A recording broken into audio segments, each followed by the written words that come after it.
कोई खबर लगती है तो एक बड़ा ही इन्हां ने सिंपल प्रोसीजर अडॉप्ट किया, क्योंकि थोनू सब नू पता है कि थानेदार लवा रहे हैं, DSP इन्हां दे आखे लग रहे हैं। जे तुसी खबर लाओ, पत्रकारी का काम है, डेमोक्रेसी च लोकतंत्र च चौथा पावा लोकतंत्र का तुसी मन्ने जाने। और जिस दिन आज़ाद पत्रकारी नू इस संघी ढांचे नू जद कोई दबाउण दी कोशिश करूगा तो सुभाविक है उहदे फिर सिट्टे बड़े खतरनाक निकलणगे। और उही अटैम्प्ट जो इंदिरा गांधी ने जदों एमरजेंसी लाई सी, अज करोना के समय च फिर पत्रकारी ते कांग्रेस पार्टी एमरजेंसी का काम कर रही है। तुहानू मैं घट्टो घट नहीं तो 15-20 पत्रकारां ते जिन्हां ते जिहड़ी धारा एक बेसिक 188, 505 ते 67 ये धारावां ला के जिहड़ी ये खबर लावे कि जी राशन नहीं पहुंच रहा। देखो किसे जे राशन नहीं पहुंच रहा ਉਹਦੀ खबर लाउनी कोई पाप नहीं है। मैं समझदा सरकार अपने काम च तब्दीली लियावे। जे करोना वॉरीयर्स की तुसी गल कीती, जे PP किट्स की गल कीती, जिन्हें भी सरकार की कारगुजारी के खिलाफ कोई खबर लाई, ओदा ही जबान ओदा हर तरीके नाल ओनू दबाया गया कि वह खबर लाउण जोगा ना रहे। और यही काम इंदिरा गांधी ने कीता सी और बड़ा वड्डा रोस पैदा होया सी। और मैनू अज बड़े दुखी हिरदे नाल मैं अज इत्थे आया जदों काम बर्दाश्त तो बाहर हो गया कि हर जिले च ये जे पत्रकार ने जिन्हां दे मैं समझदा तुसी भी फेल हो गए तो मैं भी फेल हो गया कि असी उन्हां लई आवाज़ नहीं उठा सके, उन्हां लई यूनिटी च खड़े नहीं हो सके। इसलिए मेरी सब तो पहला तो बेनती है कि अक्रॉस ऑल अदारे मैं सारे जर्नलिस्ट भरावां नूं इह बेनती करदा कि ਜਿਹੜੇ भी जर्नलिस्ट नाल किथे बेइंसाफी होवे, जे तुसी किसी इंसान नाल बेइंसाफी हुंदी है तुसी तगड़े होके लड़दे हो। जे तुहाडे भाईचारे नाल कोई बेइंसाफी होवे ਉਹ ਤੁਸੀਂ भी लड़ाई लड़ो और असी भी श्रोमणी अकाली दल भी वो लड़ाई लड़न लई अगे आया। और मैं अज तुहानूं दसदा कि यह केस की जिम्मेवारी हुण मैं आप चुकी है 2 केसां की जिन्हें पत्रकारां नूं हिला के रखता है।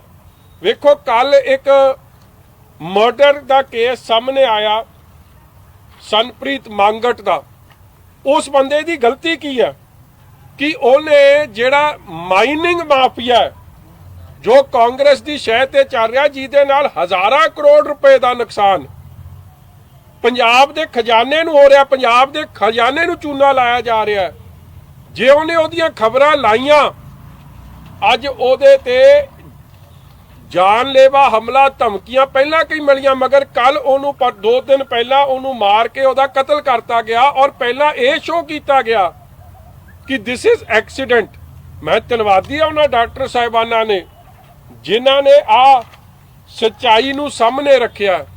मैं हैरान हो गया कि उस पत्रकार वीर ते घट्टो घट नहीं तो उहदे जिन्ने वाइटल ऑर्गन सी मार मार चाकू ओदा हाल किया। मार मार चाकूआं नाल ओदे ते पता नहीं किन्ने क वार मारे कि ओदे सारे वाइटल ऑर्गन ओदे डैमेज करते।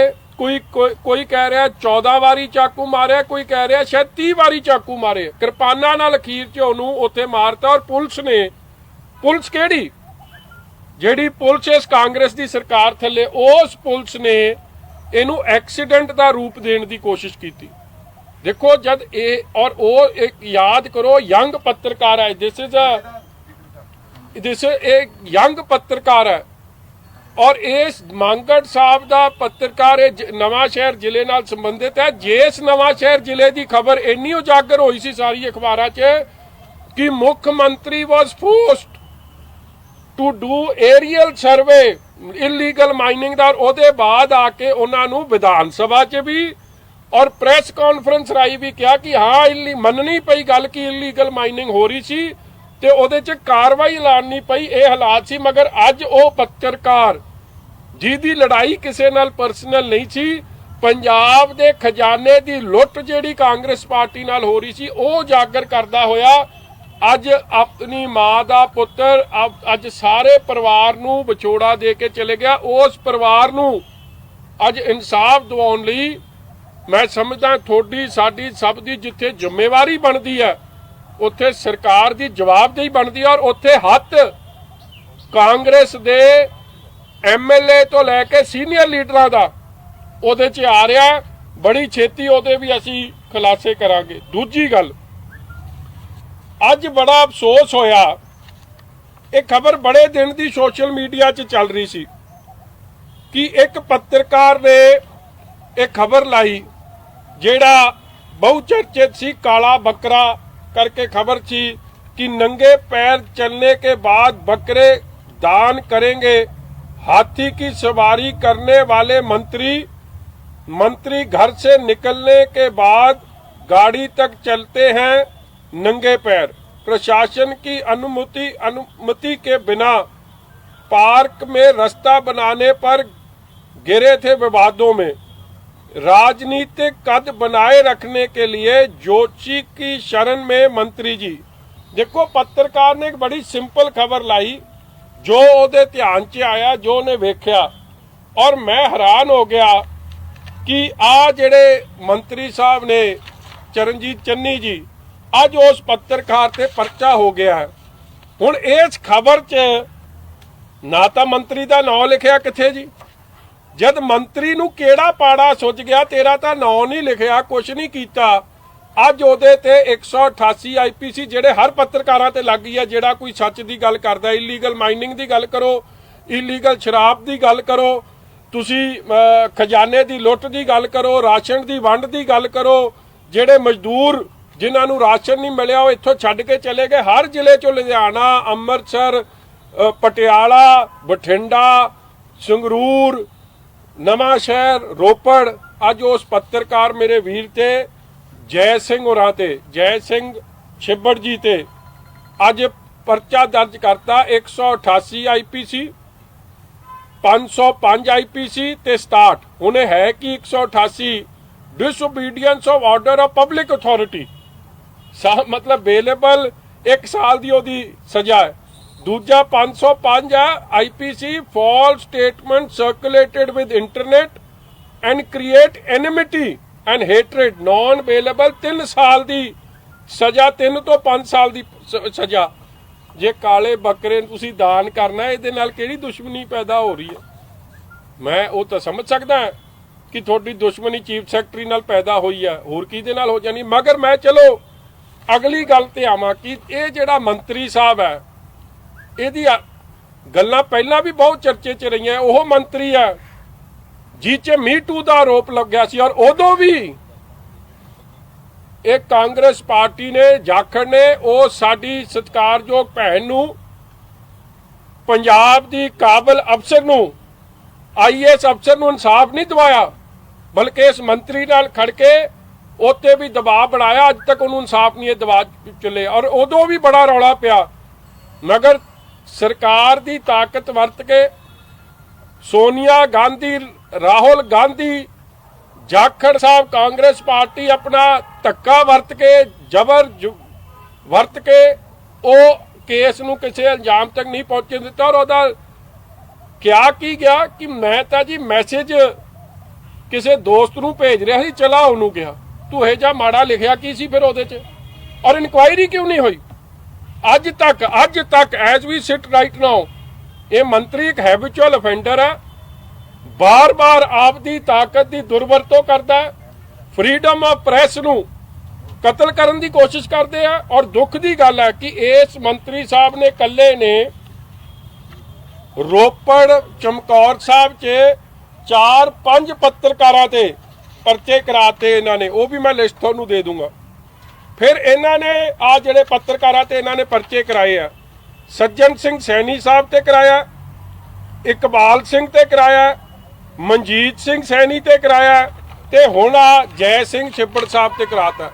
देखो फ्रीडम ऑफ प्रेस का मतलब की है, थोड़े ध्यान च कोई गल आई और तुसी लाती। और मैं समझदा ये काले बकरे वाली गल एडी दिल नूं लाउण नूं की सी। ਦੁਨੀਆ ਪੁੱਛਣੀ ਚਾਹੁੰਦੀ ਆ, ਕਿਉਂਕਿ ਤੁਸੀਂ ਗਾਲਾ ਬੱਕਰਾ ਝਟਕਾਉਣ ਨੂੰ ਫਿਰਦੇ ਸੀ ਕਿ ਤੁਹਾਡੀ ਵਜ਼ੀਰੀ ਕੈਪਟਨ ਸਾਹਿਬ ਝਟਕਾਉਣ ਨੂੰ ਫਿਰਦੇ ਆ। ਉਸ ਚੱਕਰ 'ਚ ਚੀਫ ਸੈਕਟਰੀ ਦੀ ਲੜਾਈ 'ਚ ਕਿਹੜੀ ਚੱਕਰ 'ਚ ਮਗਰ ਤੁਸੀਂ ਪਰਚਾ ਦੇਤਾ ਉਹ ਵਿਚਾਰੇ ਪੱਤਰਕਾਰ ਤੇ ਜਿਹਨੇ ਖਬਰ ਲਾਈ। ਫਿਰ ਦੂਜੀ ਗੱਲ, ਇਹ ਉਹੀ ਮੰਤਰੀ ਆ ਜਿਹਨੇ ਇਲੀਗਲ ਤਰੀਕੇ ਨਾਲ ਚੰਡੀਗੜ੍ਹ 'ਚ ਧੱਜੀਆਂ ਉਡਾਉਂਦੇ ਹੋਏ ਇੱਕ ਸੜਕ ਬਣਾਈ। ਕਿਉਂਕਿ ਕਿਸੇ ਨੇ ਸਲਾਹ ਦੇ ਦਿੱਤੀ ਕਿ ਬਈ ਆ ਤੇਰਾ ਜਿਹੜਾ ਉਡਾਰੀ ਦਾ ਰਸਤਾ ਨਾ, ਜਿਹੜੇ ਚੜ੍ਹਾਈ ਹੋਣੀ ਹੈ ਤੇਰੀ, ਇਹ ਅੱਗੇ ਦੀਵਾਰ ਆ ਜਾਂਦੀ ਹੈ, ਇਸ ਲਈ ਤੇਰੀ ਚੜ੍ਹਾਈ ਨਹੀਂ ਹੋ ਸਕਦੀ, ਆ ਰਾਈਟ ਢਾ ਦੇ। ਮਤਲਬ ਪਬਲਿਕ ਸਪੇਸ, ਗ੍ਰੀਨ ਸਪੇਸ ਨੂੰ ਢਾਣ ਦਾ ਕੰਮ ਕੀਤਾ। ਉਦੋਂ ਐਡੇ ਰੌਲੇ ਪਏ। ਆ Punjab minister Charanjit Singh Channi builds illegal road advised by astrologer, ਇਹਦਾ ਬਹੁਤ ਰੌਲਾ ਪਿਆ। ਇਹਦੀ ਸਾਰੀ ਖਬਰ ਲੱਗੀ ਔਰ ਮੁੜ ਕੇ ਉਹ ਰਸਤਾ ਗਵਰਨਰ ਸਾਹਿਬ ਦੀ ਇੰਟਰਵੈਂਸ਼ਨ ਨਾਲ ਉਹ ਵਾਪਸ ਗ੍ਰੀਨ ਬੈਲਟ ਨੂੰ ਬਰਕਰਾਰ ਕਰਨਾ ਪਿਆ। ਉਹ ਰਸਤਾ ਜਿਹੜਾ ਇਹਨਾਂ ਨੇ ਇਲੀਗਲ ਤੌਰ ਤੇ ਕੀਤਾ ਸੀ ਉਹ ਕੱਟਣਾ ਪਿਆ। ਫਿਰ ਅੱਗੇ ਵੇਖੋ ਇਹਨਾਂ ਨੇ ਕੀ ਕੀਤਾ। ਇਹ ਮੰਤਰੀ ਸਾਹਿਬ ਨੇ ਹਾਥੀ ਦੀ ਸਵਾਰੀ ਵੀ ਕੀਤੀ ਫਿਰ, ਕਿਉਂਕਿ ਕਿਸੇ ਨੇ ਕਹਿਤਾ ਕਿ ਜੇ ਤੂੰ ਹਾਥੀ ਦੀ ਸਵਾਰੀ ਨਹੀਂ ਕਰੇਗਾ ਤੇ ਵਜ਼ਾਰਤ ਜਾਂਦੀ ਰਹੂ। ਇਹ ਹੈਰਾਨਗੀ ਦੀ ਗੱਲ ਹੈ ਕਿ ਤੁਸੀਂ ਜ਼ਿੰਮੇਵਾਰ ਬੰਦੇ ਹੋ, ਤੁਸੀਂ ਕਿਹੇ ਜੇ ਕੰਮ ਕਰ ਰਹੇ ਹੋ। ਔਰ ਜੇ ਤੁਸੀਂ ਇਸ ਜਾਦੂ ਟੂਨੇ 'ਚ, ਬਲੈਕ ਮੈਜਿਕ 'ਚ, ਕਾਲਾ ਜਾਦੂ ਕੀ ਨੂੰ ਕਹਿ ਲੈਣੇ, ਬਲੈਕ ਮੈਜਿਕ ਕਹਿ ਲੈਣੇ, ਤੁਸੀਂ ਕਰਦੇ ਹੋ, ਜਾਦੂ ਟੂਨਾ ਕਰਦੇ ਹੋ, ਤੁਸੀਂ ਕਰੀ ਜਾਓ। ਇਹ ਤੁਹਾਡੀ ਸੋਚ ਹੈ, ਅਸੀਂ ਉਹਦੇ ਖਿਲਾਫ ਆ। ਮਗਰ ਤੁਸੀਂ ਉਹ ਜਾਦੂ ਟੂਨਾ ਆਪਦੀ ਕਾਂਗਰਸ ਪਾਰਟੀ ਤੱਕ ਸੀਮਿਤ ਰੱਖੋ। ਤੁਸੀਂ ਕੈਪਟਨ ਅਮਰਿੰਦਰ ਤੱਕ ਜਾਂ ਸੋਨੀਆ ਗਾਂਧੀ ਤੱਕ ਜਾਂ ਜਾਖੜ ਤੱਕ ਸੀਮਿਤ ਰੱਖੋ। ਪੱਤਰਕਾਰਾਂ ਨੂੰ ਕਿਉਂ ਲਪੇਟੇ 'ਚ ਰਹਿ ਰਹੇ ਹੋ? ਉਹਨਾਂ ਦੇ ਵਿਚਾਰਿਆਂ ਦੀ ਕੀ ਗਲਤੀ ਹੈ? ਔਰ ਇਹੀ ਮੰਤਰੀ ਸਾਹਿਬ ਤੇ ਇਹ ਵੀ ਆਰੋਪ ਲੱਗੇ ਸਨ ਕਿ ਜਦੋਂ PhD ਕਰਦੇ ਸੀ, ਇਹ ਦੇਖੋ PhD ਕਰਦੇ ਸੀ ਇੰਡੀਅਨ ਨੈਸ਼ਨਲ ਕਾਂਗਰਸ 'ਚ, ਉਹਦੇ ਤੇ ਫੇਲ ਹੋ ਗਏ। ਮਤਲਬ ਕਾਂਗਰਸ ਪਾਰਟੀ ਤੇ PhD ਕਰ ਰਹੇ ਸੀ, ਫੇਲ ਹੋ ਗਏ। ਇਹਨਾਂ ਲਈ ਕਾਨੂੰਨ ਹੀ ਬਦਲਤਾ, ਪਾਸ ਮਾਰਕ ਹੀ ਘਟਾਤਾ ਕਿ ਚਲੋ ਕਾਂਗਰਸ ਪਾਰਟੀ ਤੇ ਕਰ ਰਿਹਾ, ਕਿਹੜਾ ਕੋਈ ਐਡੀ ਵੱਡੀ PhD ਹੈ, ਇਹਦੇ ਤੇ ਫੇਲ ਹੋ ਗਿਆ ਤੇ ਫਿਰ ਇਹਨੂੰ ਪਾਸ ਕੀਤਾ। ਮਤਲਬ ਇਹ ਜਿਹੇ ਤਾਂ ਹਾਲ ਹੈ ਇਹਨਾਂ ਦੇ। ਫਿਰ ਇਹੀ ਜਿਹੜਾ ਹੈ ਹੋਰ ਵੀ ਇਹਨਾਂ ਤੇ ਕਦੇ ਕਿਸੇ ਨੇ ਕਹਿਤਾ, ਮੈਂ ਸਾਰਾ ਸੈਸ਼ਨ ਵੇਖਿਆ, ਉਦੋਂ ਗਰਮੀ ਕਾਫੀ ਹੋ ਗਈ ਸੀ, ਇਹਨਾਂ ਨੇ ਸ਼ਾਲ ਹੀ ਨਹੀਂ ਲਾਈ। ਐਤਕੀ ਵਿਧਾਨ ਸਭਾ ਸੈਸ਼ਨ ਇਹਨਾਂ ਨੇ ਚਿੱਟੀ ਸ਼ਾਲ ਦਾ ਲਪੇਟਾ ਦਿੱਤਾ ਸੀ। ਤਾਂ ਅਸੀਂ ਪੁੱਛ ਵੀ ਲਿਆ ਸੀ ਹਾਊਸ ਦੇ ਅੰਦਰ ਕਿ ਮੰਤਰੀ ਜੀ ਕਿਹੜੇ ਤੰਤਰ ਮੰਤਰ ਦਾ ਬਲੈਕ ਮੈਜਿਕ ਹੈ, ਕੀ ਚੱਕਰ ਹੈ, ਖੋਲਦੇ ਨਹੀਂ ਤੁਸੀਂ ਵੀ। ਉਹ ਸ਼ੋਲੇ ਦੀ ਫਿਲਮ ਵਾਂਗੂ ਜਿਵੇਂ ਉਹ ਸੀ ਨਹੀਂ, ਉਹ ਹੀਰੋ ਜਾ ਕਿਹੜਾ ਸੀ ਉਹ ਸੰਜੀਵ ਕੁਮਾਰ, ਉਹਨੇ ਵੀ ਸ਼ਾਲ ਦਾ ਦੇ ਢੇਰੀ ਦੀ ਦਿੱਤੀ ਹੋਈ ਸੀ, ਆਉਂਦਾ ਹੀ ਨਹੀਂ ਸੀ, ਕੱਢਦਾ ਹੀ ਨਹੀਂ ਸੀ। ਮੈਂ ਉਹ ਜਿਹਾ ਝੂਠ ਸਿਸਟਮ ਕੀਤਾ। ਮੈਂ ਯਾਰ ਕੋਈ ਗੱਲ ਸਿਆਣੀ ਕਰੋ। ਮਗਰ ਚਲੋ ਇਹ ਪਤਾ ਨਹੀਂ ਕਿਉਂ ਅਸਲ 'ਚ ਤਾਂ ਸੀਗੀਆਂ, ਅਸਲ 'ਚ ਤਾਂ ਸੀਗੀਆਂ, ਫਿਲਮ 'ਚ ਨਹੀਂ। ਆ ਮੰਤਰੀ ਸਾਹਿਬ ਦੇ ਹਰਕਤਾਂ, ਇੱਕ ਇਹ ਤੇ ਅਨੇਕਾਂ ਇਹੋ ਜਿਹੀਆਂ ਹਰਕਤਾਂ ਲੱਗੀਆਂ ਇਹਨਾਂ ਦੀਆਂ। ਮੈਨੂੰ ਹੈਰਾਨਗੀ ਹੈ ਜਿਹੜਾ ਸਾਡੀਆਂ ਧੀਆਂ ਭੈਣਾਂ ਦੇ ਨਾਲ ਮਿਸਬਿਹੇਵ ਕਰੇ, ਜਿਹੜਾ ਹਰ ਤਰੀਕੇ ਦਾ ਇਹਦੇ ਤੇ ਆਰੋਪ ਹੈ ਕਰਪਸ਼ਨ ਦਾ, ਧੀਆਂ ਭੈਣਾਂ ਨਾਲ ਬਦਸਲੂਕੀ, IAS ਅਫਸਰ ਨਾਲ ਬਦਸਲੂਕੀ। ਤੇ ਉਹ ਜਿਹਾ ਬੰਦੇ ਨੂੰ ਜਿਹੜਾ ਇਹ ਖਬਰ ਵੀ ਤੁਸੀਂ ਹੈਰਾਨਗੀ ਹੈ, ਇਹਦੇ 'ਚ ਖਬਰ 'ਚ ਲਿਖਿਆ ਕਿ ਨੰਗੇ ਪੈਰੀ ਚੜ ਕੇ ਇਹਨਾਂ ਨੂੰ ਕਿਸੇ ਨੇ ਕਹਿਤਾ ਕਿ ਤੇਰੀ ਵਜ਼ਾਰਤ ਲੱਥ ਜਾਣੀ ਹੈ। ਉਹ ਮੈਂ ਪੜ੍ਹ ਦਿੰਦਾ ਤੁਹਾਨੂੰ। ਉਹਨਾਂ ਨੂੰ ਕਿਹਾ ਗਿਆ ਕਿ ਸੱਚ ਉਹ ਵੀ ਯਾਦ ਹੋਣਾ ਤੁਹਾਨੂੰ, 2 ਕਾਬਿਲ ਕੈਂਡੀਡੇਟ ਸੀ, ਉਹਨਾਂ ਦਾ ਟੌਸ ਕਰਤਾ। ਯਾਰ ਤੁਸੀਂ ਮੈਰਿਟ ਤੇ ਕੰਮ ਦੇ ਦਿਓ, ਇਹ ਟੌਸ ਮੰਤਰੀਆਂ ਦੇ ਕੰਮ ਥੋੜੀ ਆ। ਮੰਤਰੀ ਡੋਂਟ ਵਰਕ ਔਨ ਟੌਸ। ਫਿਰ ਵੇਖੋ ਇਹਨਾਂ ਨੂੰ ਕਿਸੇ ਨੇ ਕਹਿਤਾ ਕਿ ਨੰਗੇ ਪੈਰੀ ਤੂੰ ਚੱਲ ਕੇ ਜਾਣਾ, ਖੱਬਾ ਪੈਰ ਅੱਗੇ ਰੱਖਣਾ। ਆ ਵਿਚਾਰੇ ਨੇ ਤਾਂ ਜੋ ਦੁਨੀਆ ਪੁੱਛਦੀ ਹੈ ਉਹ ਚੀਜ਼ਾਂ ਲਿਖਦੀਆਂ ਤੇ ਉੱਤੇ ਪਰਚਾ ਦੇਤਾ 188 ਦਾ। ਅੱਜ ਮੈਂ ਤਾਂ ਤੁਹਾਡੇ ਕੋਲ ਆਇਆ ਕਿਉਂਕਿ ਮੈਂ ਜੈ ਸਿੰਘ ਛਿੱਬੜ ਸਾਹਿਬ ਨਾਲ ਗੱਲ ਕੀਤੀ ਔਰ ਮੇਰੇ ਮਨ ਤੇ ਐਡਾ ਇਸ ਗੱਲ ਦਾ ਬੋਝ ਪਿਆ ਕਿ ਉਹਦੀ 18 ਜਾਂ 19 ਸਾਲ ਦੀ ਬੇਟੀ ਘਰ 'ਚ ਸੀ। ਪੁਲਿਸ ਨੇ ਰੇਡ ਕੀਤੀ ਉਹਦੇ ਘਰ 'ਚ। ਜਦੋਂ ਕੁੜੀ ਕੱਲੀ ਘਰੇ ਆ, ਬੇਟੀ ਕੱਲੀ ਘਰੇ, ਉਹਨੇ ਨਹੀਂ ਦਰਵਾਜ਼ਾ ਖੋਲਿਆ। ਪੁਲਿਸ ਨੇ ਐਡਾ ਹੰਗਾਮਾ ਕੀਤਾ, ਇਸ ਤਰ੍ਹਾਂ ਬਿਹੇਵ ਕੀਤਾ ਜਿਵੇਂ ਪਤਾ ਨਹੀਂ ਕਿਹੜੇ ਐਂਟੀ ਨੈਸ਼ਨਲ ਐਲੀਮੈਂਟ ਦੇ ਘਰ ਰੇਡ ਹੋ ਰਿਹਾ। ਔਰ ਮਿਸਬਿਹੇਵ ਕੀਤਾ, ਮਾੜਾ ਬੋਲਿਆ, ਗਾਲਾਂ ਤੱਕ ਕਹਿੰਦੇ ਕੱਢਿਆ। ਜਦ ਗਵਾਂਢੀ ਆ ਗਏ ਉਦੋਂ ਪੁਲਿਸ ਭੱਜੀ। ਔਰ ਰੇਡ ਕਿੱਥੇ ਕੀਤਾ? ਚੰਡੀਗੜ੍ਹ 'ਚ ਸੈਕਟਰ 39 'ਚ। ਇਹ ਕਿਹੜਾ ਮੁਜਰਮ ਹੈ ਜੀ? ਜੈ ਸਿੰਘ ਛਿੱਬੜ ਨੇ ਇਹੀ ਖਬਰ ਲਾਤੀ ਕੱਲੀ ਕਿ ਇਹਨਾਂ ਨੇ ਹਾਥੀ ਦੀ ਸਵਾਰੀ ਕੀਤੀ ਹੈ ਜਾਂ ਇਹਨਾਂ ਨੇ ਆਪਣਾ ਆ ਕਾਲਾ ਬੱਕਰਾ ਰੱਖਿਆ। ਤੇ ਇਸ ਗੱਲ ਤੇ ਜੇ ਇਸ ਤਰੀਕੇ ਦੀ ਕਾਰਵਾਈਆਂ ਹੋਣ ਲੱਗ ਗਿਆ, ਫਿਰ ਫਰੀडम ਆਫ ਪ੍ਰੈਸ ਗਈ ਕਿੱਥੇ?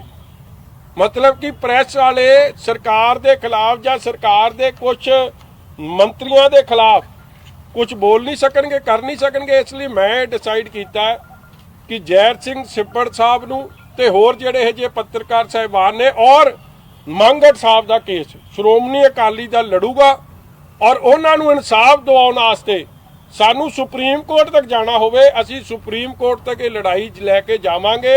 जिन्हां ने मांगड़ साहब का कतल किया ਜਾਂ ਇਹ ਜੇ पत्रकार वीरां ते झूठे केस बनाए है, उन्हां दा वकीलां दा खर्च करके हर तरीके की पैरवाई असीं करांगे। मगर फ्रीडम ऑफ प्रेस जिहड़ा चौथा थंम है ऑफ लोकतंत्र दा, डेमोक्रेसी दा, अज उहनूं दिन दिहाड़े इस तरीके दे डाके बिल्कुल नहीं पैण देवांगे। और मैनूं अफसोस है कि इस मौके ते कोरोना की लड़ाई 'च जे कोई सच्चाई सामने लिआउंदा ਉਹ ਸੱਚਾਈ ਨੂੰ ਸਮਝ ਕੇ ਆਪਣੀ ਗਲਤੀ ਸਮਝ ਕੇ ਸੁਧਾਰਨ ਦੀ ਜਗ੍ਹਾ ਜਿਹੜਾ ਸੱਚ ਸਾਹਮਣੇ ਲੱਗ ਰਿਹਾ ਸ਼ੂਟ ਤਾਂ ਮੈਸੇਂਜਰ ਕਿ ਮਾਰ ਦਿਓ ਉਹਦੇ ਗੋਲੀ, ਮੈਸੇਂਜਰ ਹੀ ਨਾ ਰਵੇ ਕਿ ਲੋਕਾਂ ਨੂੰ ਇਹ ਲੱਗੇ ਕਿ ਬੱਲੇ ਬੱਲੇ ਸਰਕਾਰ ਨੇ ਤਾਂ ਫੱਟੇ ਚੱਕ ਤੇ ਇਸ ਤੋਂ ਵਧੀਆ ਕੰਮ ਸਰਕਾਰ ਕਰ ਨਹੀਂ ਸਕਦੀ ਸੀ। ਇਹ ਗੱਲਾਂ ਲੈ ਕੇ ਅੱਜ ਮੈਂ ਤੁਹਾਡੇ ਕੋਲ ਆਇਆ ਸੀ ਤੇ ਨਾਲ ਹੀ ਚਲੋ ਇਹਦੇ 'ਚ ਤਾਂ ਬਹੁਤ ਕੁਝ ਲਿਖਿਆ ਕਿ ਛਾਤੀ ਤੇ ਚੰਦਨ ਦਾ ਟੀਕਾ ਲਾਉਂਦੇ, ਪਤਾ ਨਹੀਂ ਕੀ ਕੁਝ ਕਰਦਾ ਉਹ ਭਾਊ। ਉਹਨੂੰ ਕਹਾ ਆਪ ਦੀ ਜਿਹੜੀ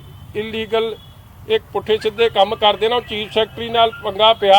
हुण बकरा झटकाए ना थोड़ी चीफ सैकटरी तो जान बचनी है, जां मुख्यमंत्री कोलों बचनी। पुठे काम आप करते हो ते पंगा वो बकरे की जान नूं भी पाया ते लोग आ पत्रकार नूं भी पाता बेचारे नूं। तुसीं दस दिओ जी। ਬਾਜਵਾ ਸਾਹਿਬ ਇਹਨਾਂ ਦਾ ਰੌਲਾ ਪਿਆ ਸੀਗਾ ਮੰਤਰੀ ਦੀ ਲੜਾਈ ਚੱਲਦੀ ਲੱਗੀ ਸੀ ਕਿ ਦਲਿਤ ਭਾਈਚਾਰੇ ਦੇ ਨਾਲ ਧੱਕਾ ਹੁੰਦਾ ਹੈ ਜੀ। ਕੀ ਲੱਗਦਾ ਤੁਹਾਨੂੰ ਇਹਨਾਂ ਦਾ ਆਪਸ ਦੇ ਵਿੱਚ ਕੀ ਰੌਲਾ ਕੀ ਹੈ? ਇਹ ਧਮਕੀਆਂ ਕਹਿੰਦੇ ਮੈਨੂੰ ਦਿੱਤੀਆਂ ਜਾ ਰਹੀਆਂ ਨੇ ਜਿਹਨੇ ਪੰਜ ਜਾਂ ਤਾਂ ਫਿਰ ਮੈਂ ਕਿਤੇ ਬਾਜਵਾ ਸਾਹਿਬ ਕਰਕੇ ਤਾਂ ਨਹੀਂ ਕਾਲਾ ਬੱਕਰਾ ਬੰਨਿਆ ਪਿਆ। ਉਹ ਫੋਟੋ ਕਿੱਥੇ ਯਾਰ? ਕਾਲੇ ਬੱਕਰੇ ਦੀ ਦਿਖਾ ਨਾ ਇਹਨਾਂ ਨੂੰ।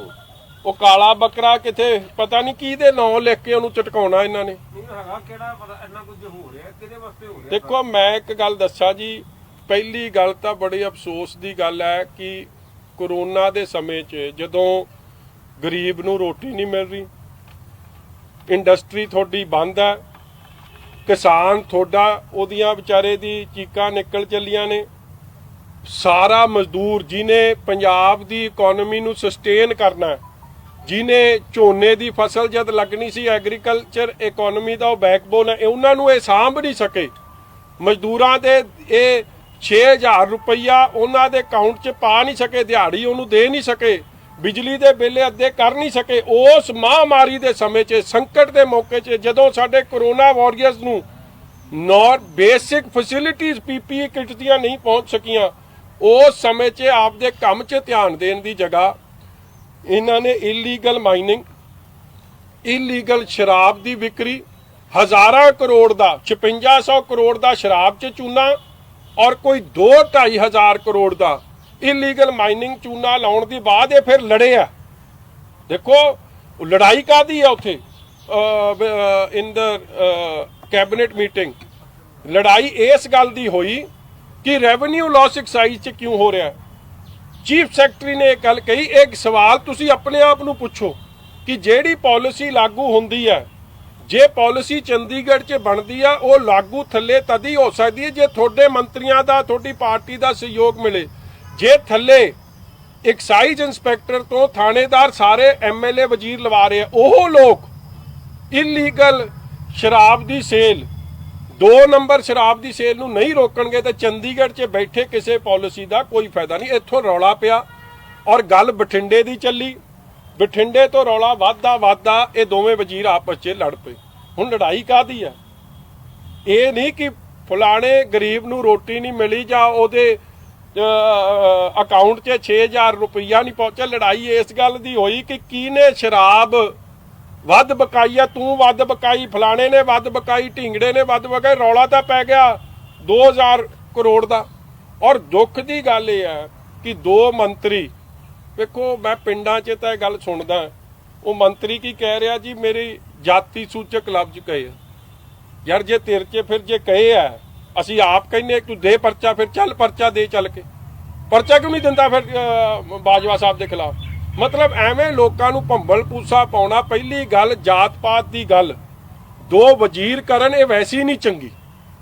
ਸਾਨੂੰ ਗੁਰੂ ਸਾਹਿਬ ਨੇ ਬੜੀ ਵੱਡੇ ਪੱਧਰ ਤੇ ਸਮਤ ਬਖਸ਼ੀ ਕਿ ਜਾਤ ਪਾਤ ਤੋਂ ਉੱਤੇ ਉੱਠ ਕੇ ਚੌ ਵਰਨਿਆਂ ਨੂੰ ਸਾਂਝੇ ਉਪਦੇਸ਼ ਦੀ, ਤੇ ਇਹ ਕੀ ਗੱਲ ਦੱਸਦੇ ਫਿਰ ਰਹੇ। ਚਲੋ ਉਹ ਇਹਨਾਂ ਦਾ ਰੌਲਾ, ਅਫਸੋਸ ਦੀ ਗੱਲ ਕੀ ਇਸ ਸਮੇਂ 'ਚ। ਉਸ ਤੋਂ ਬਾਅਦ ਇੱਕ ਕਹਿ ਰਿਹਾ ਮੈਂ ਸੱਚ ਬੋਲ ਰਿਹਾ, ਦੂਜਾ ਕਹਿ ਰਿਹਾ ਮੈਂ ਝੂਠ ਬੋਲ ਰਿਹਾ। ਹੁਣ ਮੈਂ ਜੀ, ਮੈਨੂੰ ਆਪਾਂ ਤਾਂ ਮੌਕੇ ਤੇ ਸੀ ਨਹੀਂ, ਮਗਰ ਮੈਨੂੰ ਜੇ ਤੁਸੀਂ ਬਾਜਵਾ ਸਾਹਿਬ ਦਾ ਸੁਭਾਅ ਪੁੱਛੋ, ਜੋ ਮੈਂ ਵੇਖਿਆ ਜਿੰਨਾ, ਮੈਂ ਤਾਂ ਉਹਨਾਂ ਨੂੰ ਮਾੜਾ ਬੋਲਦੇ ਕਦੇ ਵਿਧਾਨ ਸਭਾ 'ਚ ਨਹੀਂ ਵੇਖਿਆ, ਉਹ ਨਹੀਂ ਵੇਖਿਆ। ਮਗਰ ਜੇ ਮਾੜਾ ਬੋਲੇ ਆ, ਕਿਸੇ ਨੂੰ ਜਾਤੀ ਦੇ ਖਿਲਾਫ ਲਫ਼ਜ਼ ਬੋਲੇ, ਮੈਂ ਉਹਦੇ ਖਿਲਾਫ ਆ, ਫਿਰ ਪਰਚਾ ਦਰਜ ਕਰਾਉਣ ਚੰਨੀ ਜੀ, ਉਹ ਵੀ ਨਹੀਂ ਕਰਾਉਂਦੇ।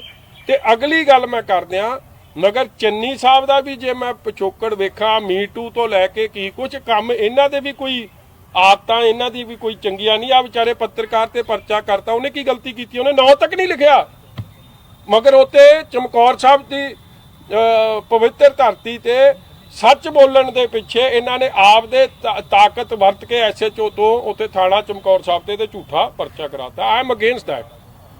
ਤੁਸੀਂ ਆਪਦੀ ਤਾਕਤ ਇਸ ਤਰ੍ਹਾਂ ਨਹੀਂ ਵਰਤ ਸਕਦੇ। ਸੀਐਸ ਦੇ ਇਸ਼ੂ ਤੇ ਕੀ ਲੱਗਦਾ ਕੈਪਟਨ ਸਾਹਿਬ ਅੰਡਰ ਪ੍ਰੈਸ਼ਰ, ਜਿਹੜਾ ਲੰਚ ਡਿਪਲੋਮੇਸੀ ਸ਼ੁਰੂ ਹੋਈ, ਹੁਣ ਐਮਐਲਏ ਨੂੰ ਖੁਸ਼ ਕਰਨ ਦੀ ਕੋਸ਼ਿਸ਼ ਕੀਤੀ ਜਾ ਰਹੀ ਹੈ? ਉਹ ਜਿਹੜੇ ਸੀਐਸ ਦਾ ਮੁੱਦਾ ਤਾਂ ਮੁੱਕਿਆ ਹੀ ਪਿਆ। ਤੁਹਾਨੂੰ ਲੱਗਦਾ ਕੋਈ ਸ਼ੱਕ ਸ਼ਿਕਵਾ ਇਹਦੇ 'ਚ? ਚੀਫ ਸੈਕਟਰੀ ਰੋਜ਼ ਮੀਟਿੰਗ ਕਰ ਰਿਹਾ। ਮੇਰਾ ਵੀ ਰੱਖਣਾ, ਅੱਜ ਦੇ ਕੰਮ 'ਚ ਡੀਰੇਲ ਨਾ ਕਰੋ। ਦੇਖੋ ਪੱਤਰਕਾਰੀ ਭਾਈਚਾਰਾ ਤੁਹਾਡਾ ਬੜਾ ਇਹ ਇੰਪੋਰਟੈਂਟ ਹੈ। ਐਮਰਜੈਂਸੀ ਟਾਈਪ ਸਿਚੁਏਸ਼ਨ ਬਣ ਰਿਹਾ ਰੋਜ਼। ਆ ਤੁਹਾਡੇ ਪਹਿਲਾਂ ਅੰਮ੍ਰਿਤਸਰ ਵੀ ਪੱਤਰਾ ਹੋਇਆ, ਚਾਹੇ ਕੋਈ ਛੋਟਾ ਅਖਬਾਰ 'ਚ ਹੋਵੇ, ਇੰਡੀਪੈਂਡੈਂਟ ਚੈਨਲ 'ਚ ਹੋਵੇ, ਤੁਸੀਂ ਖਬਰ ਲਿਖੀ ਹੈ ਯਾਰ। ਮੁਝੇ ਖਬਰ ਅਸੀਂ ਲਾ ਰਹੇ ਹਾਂ, ਖਬਰ ਲੱਗੀ ਹੈ, ਇਹਦੇ ਤੇ ਇੱਕ ਤੇ ਪਰਚਾ ਹੋ ਗਿਆ, ਕਿਸੇ ਨੂੰ ਇਹਦਾ ਮਰਡਰ ਕਰ ਦਿੱਤਾ ਗਿਆ। ਕੀ ਹੁਣ ਪੱਤਰਕਾਰ ਜੇ ਕੋਈ ਭੁੱਖਾ ਤੇ ਉਹਨੂੰ ਆਪਾਂ ਲਾਗੀ ਖਲੋ ਕੇ ਇਹ ਕਹਿਣਾ ਸ਼ੁਰੂ ਕਰ ਦਈਏ ਕਿ ਰਜਿਆ ਬਾਜੀ ਇਸ ਤਰ੍ਹਾਂ ਆਪਾਂ ਕਰ ਦਈਏ, ਫਿਰ ਪੱਤਰਕਾਰੀ ਬੰਦ ਕਰ ਦਈਏ ਸਰਕਾਰਾਂ? ਮੈਂ ਤਾਂ ਆਪ ਇਸ ਗੱਲ ਦੇ ਖਿਲਾਫ ਹਾਂ ਜੀ। ਦੇਖੋ ਇੱਕ ਛੋਟਾ ਮੋਟਾ ਕਮੈਂਟ ਹੋ ਜਾਏ ਨਾ, ਜਾਂ ਇੱਕ ਅੱਧਾ ਕੇਸ ਹੋ ਜਾਏ, ਮੈਂ ਨਹੀਂ ਬੋਲਣਾ ਸੀ। ਮਗਰ ਮੰਗੜ ਸਾਹਿਬ ਦੇ ਕਤਲ ਤੋਂ ਬਾਅਦ ਮੈਂ ਸਮਝਦਾ ਅਸੀਂ ਸਾਰੇ ਫੇਲ ਹੋ ਗਏ ਹਾਂ। ਜੇ ਅਸੀਂ ਸਾਰੇ ਪਹਿਲਾਂ ਐਕਟ ਕਰ ਜਾਂਦੇ, ਤੁਸੀਂ ਤੇ ਅਸੀਂ, ਸ਼ਾਇਦ ਅੱਜ ਮੰਗੜ ਸਾਹਿਬ ਜਿਉਂਦੇ ਹੁੰਦੇ ਤੇ ਉਹਦੇ ਮਾਪਿਆਂ ਨੂੰ ਇਸ ਜਾਂ ਉਹਦੇ ਪਰਿਵਾਰ ਨੂੰ ਇਸ ਔਖੀ ਘੜੀ ਚੋਂ ਨਿਕਲਣਾ ਨਾ ਪੈਂਦਾ। ਅੱਜ ਕਈ ਜ਼ਿਲ੍ਹਿਆਂ 'ਚ ਪਰਚੇ ਦਰਜ ਹੋ ਗਏ। ਹੁਣ ਇਹ ਬੰਦੇ ਤੇ, ਉਹ ਬੇਟੀ ਤੇ ਕੀ ਬੀਤੀ ਹੋਊਗੀ? ਇਹ ਛਿੱਬੜ ਸਾਹਿਬ ਦੀ ਬੇਟੀ ਤੇ 18-19 ਸਾਲ ਦੀ ਬੇਟੀ ਹੋਵੇ।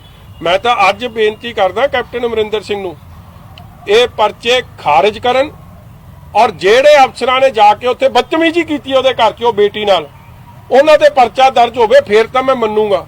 ਨਹੀਂ ਤਾਂ ਇਹ ਹਾਥੀ ਕੇ ਦਾंत ਦਿਖਾਣੇ ਕੋ ਔਰ ਚਬਾਣੇ ਕੋ ਔਰ ਨਵਦੀਪ ਨੂੰ ਕਰਤਾ ਨਾ ਇਹਨਾਂ ਨੇ ਲਾਈਨ ਹਾਜ਼ਰ, ਜਿਹਨੇ ਐਮਐਲਏ ਨੂੰ, ਜਿਹਦੇ ਨਾਲ ਕੱਲੀ ਇਹੀ ਗਲਤੀ, ਤੂੰ ਸਤਿ ਸ੍ਰੀ ਅਕਾਲ ਨਹੀਂ ਬੁਲਾਈ। ਕਿਹੜੀ ਸਤਿ ਸ੍ਰੀ ਅਕਾਲ ਬੁਲਾਉਣਾ ਚਾਹੁੰਦੇ? ਜਿਹੜਾ ਸੋਨੂ ਬਾਬਾ ਚਾਹੁੰਦਾ ਸੀ। ਸੋਨੂ ਬਾਬੇ ਦੀ ਕਹਾਣੀ ਪਤਾ ਨਾ ਤੁਹਾਨੂੰ? ਉਸੇ ਏਰੀਏ ਦਾ, ਉਸੇ ਥਾਣੇ ਦਾ, ਹਰੀਕੇ ਦਾ, ਕਿ ਉਹਦੀ ਸਤਿ ਸ੍ਰੀ ਅਕਾਲ, ਉਹ ਸਤਿ ਸ੍ਰੀ ਅਕਾਲ ਦੀ ਗੱਲ ਕਰਦਾ ਸੀ। ਯੰਗ ਅਫਸਰ ਨੂੰ ਸਿਰਫ ਇਸ ਲਈ ਉਹਨੂੰ ਟਾਰਗੇਟ ਕਰਤਾ, ਔਰ ਅੱਜ ਉਹਦੀ ਬਦਲੀ ਹੋ ਗਈ। ਔਰ ਵੀ ਆਰ ਆਲ, ਕੀ ਫਾਇਦਾ ਡੀਜੀਪੀ ਨੂੰ ਇੱਥੇ ਆਏ ਅਮਰਜੀਤ ਸਿੰਘ ਲਾਣ ਦਾ? ਕੀ ਫਾਇਦਾ ਹੋਇਆ ਫਿਰ, ਜੇ ਤੁਸੀਂ ਇੰਨੀ ਬੇਇਨਸਾਫੀ ਨਵਦੀਪ ਨਾਲ ਕਰੋਗੇ? ਔਰ ਅੱਜ ਮੈਨੂੰ ਇੱਕ ਗੱਲ ਦੀ ਤਸੱਲੀ ਹੋਈ ਹੈ,